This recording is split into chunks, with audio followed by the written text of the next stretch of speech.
बारिश की हल्की बूंदें शहर की सड़कों को भिगो रही थीं। आरव आज फिर देर तक ऑफिस में रुक गया था। दिल भारी था क्योंकि जिंदगी में सब कुछ होते हुए भी कुछ कमी सी लगती थी। कैफे के बाहर खड़ी वह लड़की, सफेद सूट, खुले बाल और आंखों में अजीब सी उदासी। आरव ने अनजाने में पूछ लिया, क्या आप ठीक हैं? लड़की ने चौंक कर देखा, फिर हल्की सी मुस्कान के साथ बोली, कभी कभी ठीक दिखना ठीक होने से ज्यादा आसान होता है। उसका नाम था सिया। दोनों एक ही टेबल पर बैठ गए। बातें शुरू हुई, जिंदगी, सपने, अधूरे रिश्ते। ऐसा लग रहा था जैसे वे एक दूसरे को बरसों से जानते हों। सिया ने अचानक पूछा, अगर कोई इंसान आपकी जिंदगी से चला जाए तो क्या उसकी यादों से भी छुटकारा मिल सकता है? आरव कुछ बोल नहीं पाया। बारिश तेज हो गई, कैफे बंद होने लगा। जाते जाते सिया ने कहा, हम फिर मिलेंगे अगर किस्मत ने चाहा। और वह भीड़ में गुम हो गई। आरव वहीं खड़ा रह गया। उसके हाथ में सिर्फ एक चीज थी, सिया का छूटा हुआ दुपट्टा। दुपट्टे पर लिखा था एक नाम जो सिया का नहीं था। आरव के चेहरे का रंग उड़ गया। रात भर आरव सो नहीं पाया। उसका ध्यान बार बार उसी दुपट्टे पर जा रहा था। उस पर कड़ाई में लिखा था एक नाम, अनाया। आरव का दिल जोर से धड़क उठा। अनाया, वही नाम जिसे उसने अपनी जिंदगी के सबसे खूबसूरत सपनों में जिया था। वही नाम जो 5 साल पहले एक हादसे के बाद अचानक उसकी जिंदगी से गायब हो गया था। सुबह होते ही आरव उस कैफे पहुंचा। शायद सिया फिर आए। घंटों इंतजार किया लेकिन सिया नहीं आई। कैफे का वेटर बोला, सर, वो लड़की यहाँ रोज आती है लेकिन आज पहली बार नहीं आई। आरव ने बेचैनी में पूछा, उसका नाम क्या है? वेटर ने जवाब दिया, वो खुद को सिया कहती है पर उसका असली नाम शायद कुछ और है। आरव का शक और गहरा हो गया। शाम को आरव को एक अनजान नंबर से मैसेज आया, दुपट्टा आपके पास है, वो मेरा अतीत है, लौटा दीजिए। आरव ने तुरंत कॉल किया। उधर से वही आवाज, सिया। आरव ने कांपती आवाज में पूछा, तुम अनाया हो, है ना? कुछ पल की खामोशी, फिर जवाब आया, कुछ सवालों के जवाब कुछ मुलाकातों के बाद ही मिलते हैं। कॉल कट गई। आरव उसी जगह पहुंचा जहां वो और अनाया आखिरी बार मिले थे, पुराना पुल। वहां सिया खड़ी थी। उसने कहा, अगर सच जानना है तो पहले ये मानना होगा कि कुछ यादें जिंदा होकर लौटती हैं। आरव आगे बढ़ा और तभी सिया ने अपना चेहरा मोड़ा। वो चेहरा अनाया का था लेकिन आंखों में वो पहचान नहीं थी। पुराने पुल पर खड़ी सिया, या कहीं अनाया, आरव को ऐसे देख रही थी जैसे वो कोई अजनबी हो। आरव ने धीरे से कहा, तुम्हें सच में कुछ याद नहीं? सिया की आंखें झुक गईं। वो बोली, कुछ चेहरे होते हैं जो दिल को डराते हैं और कुछ नाम होते हैं जो नींद छीन लेते हैं। आरव समझ गया, वो सब जानती है लेकिन पूरी सच्चाई नहीं बताना चाहती। सिया ने बताया कि 5 साल पहले उसे एक भयानक एक्सीडेंट हुआ था। जब होश आया तो नाम, शहर, रिश्ते सब बदल चुके थे। एक आदमी ने उसे सहारा दिया था। उसने कहा था, तुम्हारा नाम सिया है और तुम्हारा कोई अतीत नहीं। आरव का दिल बैठ गया। आरव ने कांपते हाथों से जेब से एक फोटो निकाली। वो फोटो उसकी और अनाया की थी, हंसते हुए, सपनों से भरी। सिया ने फोटो देखी, उसकी उंगलियां कांपने लगीं। अचानक सिर में तेज दर्द, कुछ टूटी फूटी यादें, बारिश, चीख, खून और कोई चिल्लाता हुआ नाम, अनाया। सिया जमीन पर बैठ गई।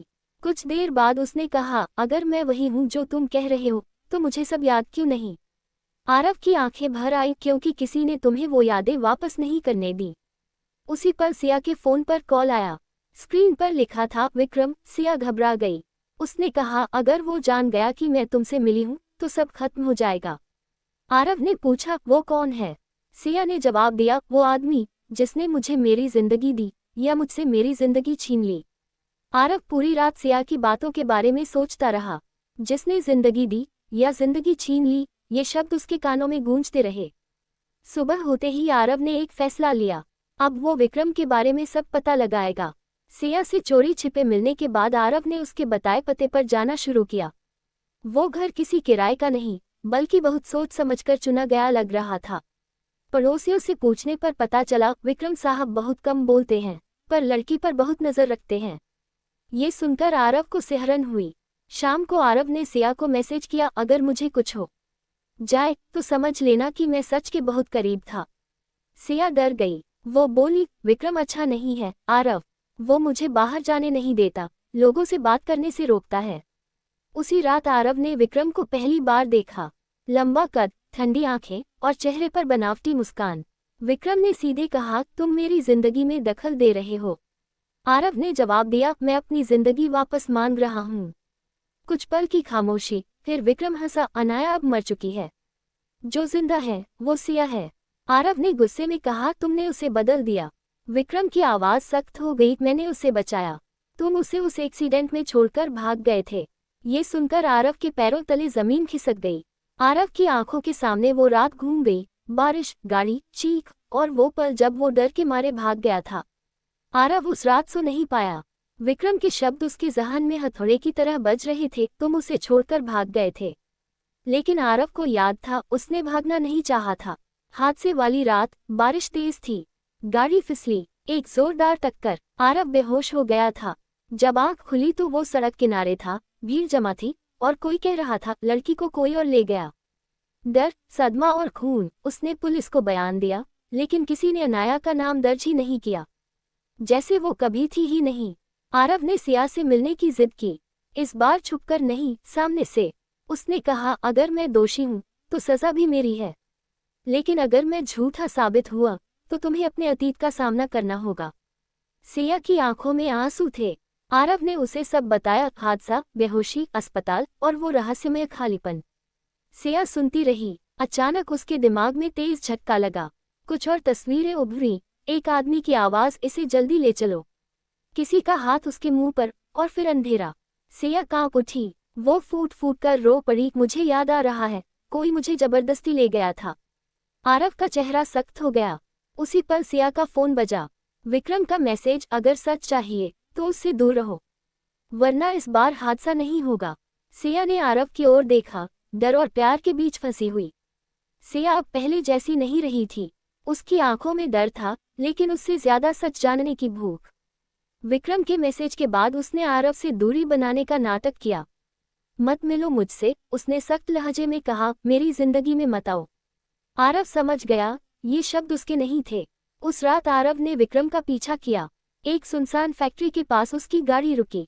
अंदर से चीख जैसी आवाज आई। आरव का दिल कांप उठा। वहीं दूसरी तरफ विक्रम सिया से कह रहा था, तुम्हें सब कुछ याद नहीं करना चाहिए, कुछ यादें जिंदगी बर्बाद कर देती हैं। सिया ने पहली बार सवाल किया, या फिर सच तुम्हें डरा रहा है? विक्रम की आंखों में गुस्सा था। अचानक सिया को एक पुरानी अलमारी में एक फाइल मिली। उसमें उसकी फोटो, अलग अलग नामों के साथ, अनाया, सिया और एक और नाम, माया। सिया के हाथ कांपने लगे। उसी पल फैक्ट्री में आरव ने एक बंद कमरा देखा। दीवारों पर खरोंच के निशान थे और फर्श पर पड़ा था वही दुपट्टा। दोनों को एक साथ एहसास हुआ, वो सिर्फ झूठ में नहीं जी रही थी, वो कैद में थी। विक्रम ने सिया से कहा, अगर तुमने आरव से फिर बात की तो वो जिंदा नहीं बचेगा। सिया ने पहली बार सीधे उसकी आंखों में देखा और डर की जगह नफरत थी। सिया ने तय कर लिया था, अब वो चुप नहीं रहेगी। उसने विक्रम के सामने डरने का नाटक किया, लेकिन अंदर ही अंदर वो हर हरकत नोटिस कर रही थी। आरव फैक्ट्री से मिले दुपट्टे को लेकर एक पुराने पुलिस अफसर से मिला, इंस्पेक्टर राठौर। राठौर ने दुपट्टा देखा और चौंक गया। ये केस बंद नहीं हुआ था, उसने धीमी आवाज में कहा। लड़की के गायब होने का आरव को पहली बार उम्मीद दिखी। उधर विक्रम सिया को शहर से बाहर ले जाने की तैयारी कर रहा था। हवा बदलनी जरूरी है, वो मुस्कुराकर बोला, यादें भी बदल जाती हैं। सिया समझ गई, ये आखिरी मौका है।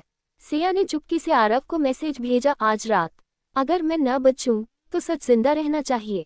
आरव का दिल बैठ गया। रात को गाड़ी हाईवे पर थी। बारिश फिर शुरू हो गई। विक्रम ने अचानक कहा, तुम्हें याद है पहली बार तुम्हें कहाँ पाया था? सिया चुप रही। विक्रम मुस्कुराया, अस्पताल के बाहर, तुम बेहोश थी और बिल्कुल अकेली। सिया का खून जम गया। पीछे से एक गाड़ी लगातार पास आ रही थी। आरव, विक्रम को शक हो गया। उसने गाड़ी तेज कर दी। बारिश की धारें हाईवे पर लकीरें बना रही थीं। विक्रम की गाड़ी हवा से बातें कर रही थी। पीछे आरव, आंखों में डर नहीं, जिद थी। सिया की उंगलियां कांप रही थीं। उसने धीरे से सीट के नीचे हाथ डाला, मोबाइल लोकेशन ऑन, एक आखिरी उम्मीद। विक्रम ने रियर मिरर में देखा, मुस्कुराया, वो अभी भी पीछा कर रहा है। फिर अचानक ब्रेक। आरव की गाड़ी फिसलते फिसलते बची। विक्रम चीखा, तुम मेरी हो, तुम्हारा अतीत भी, भविष्य भी। सिया पहली बार चिल्लाए, मैं किसी की नहीं हूँ।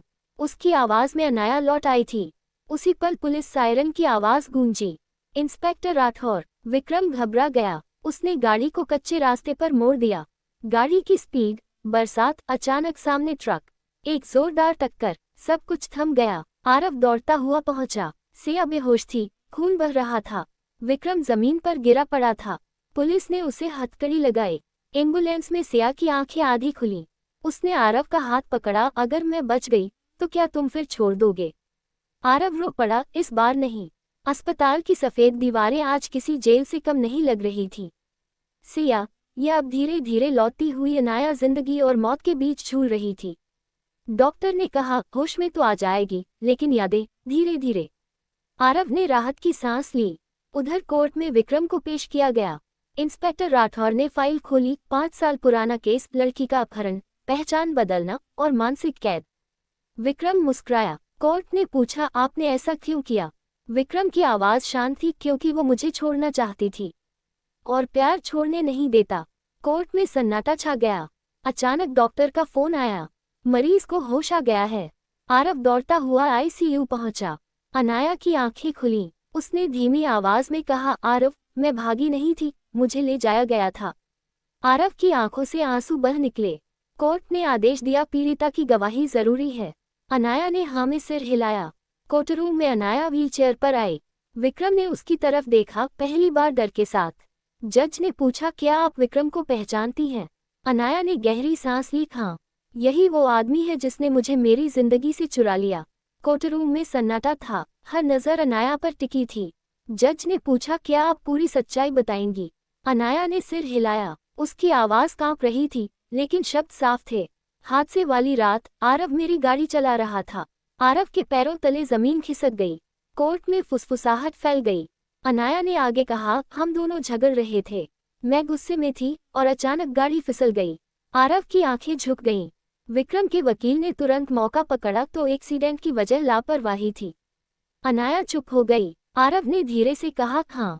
कोर्ट में सन्नाटा। जज ने सख्त आवाज में कहा, तो आप दोनों ने हादसे के बाद पुलिस को सही जानकारी क्यों नहीं दी?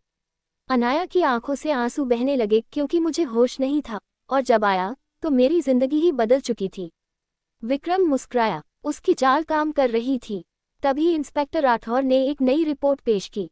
सीसीटीवी फुटेज जिसमें दिख रहा है कि एक्सीडेंट के बाद एक तीसरा व्यक्ति अनाया को उठाकर ले गया। कोर्ट में खलबली मच गई। अनाया ने आरव की तरफ देखा, तुम भागे नहीं थे, तुम्हें बेहोशी में अलग कर दिया गया था। आरव टूट गया। कोर्ट में फिर से सुनवाई शुरू हुई। इंस्पेक्टर राठौर ने मोबाइल रिकॉर्ड्स कोर्ट के सामने रखे। हादसे से ठीक पहले अनाया के फोन से एक कॉल की गई थी। जज ने पूछा, किसे? राठौर ने नाम पढ़ा, विक्रम मल्होत्रा। कोर्ट में सन्नाटा छा गया। विक्रम का चेहरा पहली बार उतरा। उसके वकील ने तुरंत कहा, यह संयोग भी हो सकता है। अनाया की आंखें फैल गईं। यादों की एक और परत खुली। एक गुस्से भरी आवाज, अगर आज नहीं मिली तो पछताओगी। अनाया कांपते हुए बोली, हादसे से पहले विक्रम ने मुझे मिलने बुलाया था। आरव ने उसकी तरफ देखा, दर्द और प्यार दोनों के साथ। इंस्पेक्टर ने आगे कहा, और कॉल के बाद विक्रम की लोकेशन हादसे की जगह से सिर्फ 2 किलोमीटर दूर थी। विक्रम अब चिल्लाया, मैं उससे प्यार करता था। जज ने सख्त आवाज में कहा, प्यार अपराध का लाइसेंस नहीं। कोर्ट ने विक्रम को जुडिशियल कस्टडी में भेजने का आदेश दिया। विक्रम जाते जाते अनाया को देखकर बोला, अगर मेरी नहीं तो किसी की नहीं। आरव सिहर उठा। विक्रम जेल की अंधेरी कोठरी में बैठा था। उसके चेहरे पर पछतावा नहीं, योजना थी। उसने जेलर से कहा, मुझे सिर्फ एक फोन कॉल चाहिए। उधर अनाया को पुलिस प्रोटेक्शन में रखा गया। आरव उसके पास बैठा था। अब सब ठीक हो जाएगा, उसने भरोसा दिलाया। लेकिन अनाया की आंखें अब भी डरी हुई थीं। रात के सन्नाटे में एक अनजान नंबर से मैसेज आया, सच बोलने की कीमत चुकानी पड़ती है। अनाया कांप उठी। इंस्पेक्टर राठौर ने बताया, विक्रम का नेटवर्क अभी भी बाहर है। आरव ने मुट्ठी भींच ली, अब वो अकेला नहीं है। अचानक घर की लाइट चली गई। अंधेरा। एक शीशा टूटा। आरव आगे बढ़ा, अनाया। पुलिस ने समय रहते एक आदमी को पकड़ लिया। उसके पास से विक्रम का लिखा हुआ नोट मिला, डर जिंदा रखो। अनाया रो पड़ी, ये कभी खत्म नहीं होगा। आरव ने उसका हाथ थाम लिया, जब तक सच जिंदा है हम भी जिंदा हैं। इंस्पेक्टर राठौर की टीम विक्रम की कॉल रिकॉर्ड्स खंगाल रही थी। एक नाम बार बार सामने आ रहा था, अदिति। वही अदिति जो अनाया की केयरटेकर बनकर हर दिन उसके पास रहती थी। अनाया को यकीन नहीं हुआ। वो मेरी मदद करती थी, राठौर ने गंभीर आवाज में कहा, यह हमारी हर हरकत की खबर देती थी। अदिति को बुलाया गया। उसके चेहरे पर घबराहट थी। थोड़ी सख्ती के बाद वो टूट गई। विक्रम ने मेरी मजबूरी का फायदा उठाया, वो रोते हुए बोली। उसने मेरे भाई के इलाज का खर्च उठाया और बदले में मुझसे खबरें मांगता रहा। अनाया ने आंखें बंद कर लीं। धोखा फिर से, इंस्पेक्टर ने बताया। विक्रम कोर्ट में खुद को पागल साबित करना चाहता है और इसके लिए वो अनाया को अस्थिर दिखाने की कोशिश कर रहा है। आरव सिहर उठा। अनाया ने अचानक कहा, अगर वो मुझे कमजोर साबित करना चाहता है तो मैं मजबूत बनकर दिखाऊंगी। उसने एक बड़ा फैसला लिया, वो खुद कोर्ट में आखिरी बयान देगी। कोर्टरूम में सन्नाटा था। अनाया व्हीलचेयर पर बैठी, लेकिन उसकी आंखों में डर नहीं, हिम्मत थी। जज ने पूछा, आपने इस पूरी कहानी में क्या देखा और महसूस किया? अनाया ने गहरी सांस ली। मैंने देखा कि प्यार कभी सिर्फ खुशियां नहीं देता, कभी कभी यह सबसे बड़ा सबक बन जाता है। वो आगे बोली, विक्रम ने मुझे चोट पहुंचाई, लेकिन उसने मेरा डर भी बनाया। लेकिन अब डर मेरा मालिक नहीं होगा। कोर्ट में हर कोई स्तब्ध था। विक्रम का चेहरा बदल गया। उसकी चालें अब बेअसर लग रही थीं। अनाया ने बताया, मैंने हर कॉल, हर नोट, हर पत्ता देखा और सबूत इकट्ठा किए। अब मैं खुद बोल रही हूँ, किसी और की मदद नहीं। आरव ने उसकी तरफ देखा। आंखों में प्यार और गर्व दोनों थे। अनाया ने अंतिम शब्द कहे, मैं अपने अतीत से नहीं डरती और अपने भविष्य को किसी के हाथों में नहीं छोड़ूंगी। कोर्ट ने फैसला सुनाया, विक्रम दोषी। सजा सुनाई गई। अनाया ने पहली बार मुस्कुराया। आरव ने उसका हाथ थामा। दोनों ने महसूस किया प्यार ने जीत हासिल की। कोर्ट का फैसला सुनने के बाद सिया या पूरी तरह अनाया आरव के हाथ थामे खड़ी थी। बारिश धीरे धीरे रुक रही थी। सूरज की हल्की किरणें जैसे नई शुरुआत का संकेत दे रही थीं। आरव ने उसकी आंखों में देखा, अब डर खत्म हुआ है, बस हम हैं और हमारी जिंदगी। अनाया ने हल्की मुस्कान दी। उसकी आंखों में अब सिर्फ प्यार और भरोसा था। दोनों ने अस्पताल छोड़कर पुराने पुल की ओर कदम बढ़ाया, जहां वे पहली बार मिले थे। आरव ने कहा, याद है वही बारिश वाली रात? अनाया मुस्कुराए, हाँ, और अब मैं जानती हूँ कि किस्मत ने सच में हमें मिलाया। वे पुल पर खड़े रहे। बीते दर्द, खोई यादें, दर्द सभी पीछे छूट गए। आरव ने धीरे से कहा, अब कोई छुपा हुआ डर नहीं, बस तुम और मैं। अनाया ने सिर हिलाया। हमेशा के लिए। साथ में मुस्कान, साथ में आंसू और साथ में एक नई जिंदगी। यही थी उनकी कहानी का अंत, लेकिन प्यार की शुरुआत। Final twist. विक्रम जेल में सही, लेकिन उसका डर और ताकत कभी उनकी जिंदगी में दखल नहीं दे पाएगी। किस्मत ने उन्हें अलग किया, लेकिन प्यार ने फिर से जोड़ा। एक हादसा, एक अपहरण और एक सच्चा प्यार। क्या सच में प्यार हर बाधा को जीत सकता है? आरव और अनाया की कहानी यही साबित करती है।